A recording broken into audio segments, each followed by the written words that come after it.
Share ko lang sa inyo guys itong story na halos umiyak ako sa mga pangyayari. May isang babae na na-rape, nabuntis siya at nagkaroon ng isang anak. At nung lumaki na ang bata ay palagi niya itong sinasaktan. Kahit konting galaw ng bata ay sinasaktan niya agad ito. Dumating ang araw na naisipan ng bata na malapit na pala birthday ng kanyang ina. Tinanong niya ang kanyang ina, "Inay, malapit na po ang birthday mo.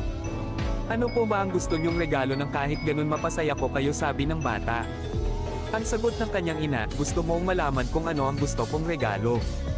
Ang mamatay ka buweset ka," kaya napaiyak na lang ang bata.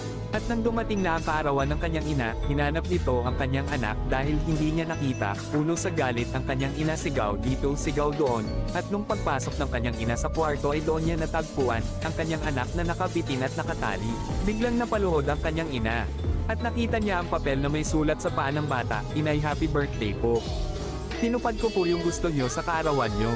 Para naman kahit minsan ay mapapasaya ko kayo, tandaan niyo po, Inay. Mahal na mahal kita."